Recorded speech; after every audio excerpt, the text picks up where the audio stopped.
មុនសម្រាប់ចិត្តមកប្រទេសកូរ៉េបងប្អូនត្រូវដឹងត្រូវត្រៀមចិត្តត្រៀមកាយហើយខ្ញុំកាលអត់ទាន់បានមកកូរ៉េ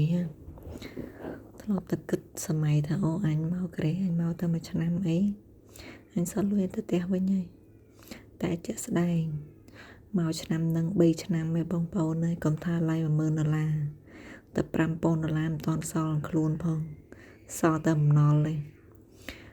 កាលពីប្រឡងជាប់ដំបងសាគិតថាចឹងអញមកកូរ៉េតែមួយឆ្នាំមិនសងគេរួចអញរកឲ្យសល់តែ10000អញទៅផ្ទះវិញហើយតែចាក់ស្ដែងលើ3ឆ្នាំហើយបំណុលចិត្តអស់រមបំណុលថែម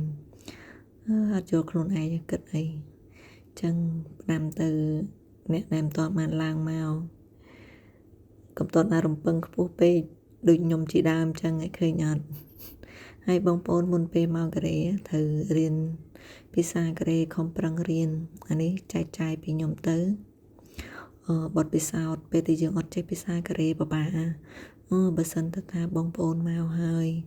អត់ដែលបានដូរការងារតកែអត់សញ្ញាចេញអត់បញ្ហាទេប៉ុន្តែបើសិនតកែសញ្ញាចេញយើងត្រូវតែរៀនចេះជិះឡានក្រុងដោយខ្លួនឯងរៀនចេះជិះតាក់ស៊ីប៉ុន្តែភាគច្រើនតែយើងជិះតាក់ស៊ីអស់លុយថ្លៃចឹងគួរតែរៀនមើលវីដេអូគេដែលគេបរៀនជិះឡានក្រុងបើសិនជា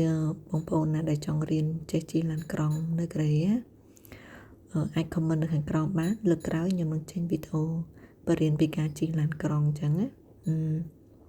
វីដេអូនេះរៀងវែងតិចហើយឡើងស៊ីត្រាវ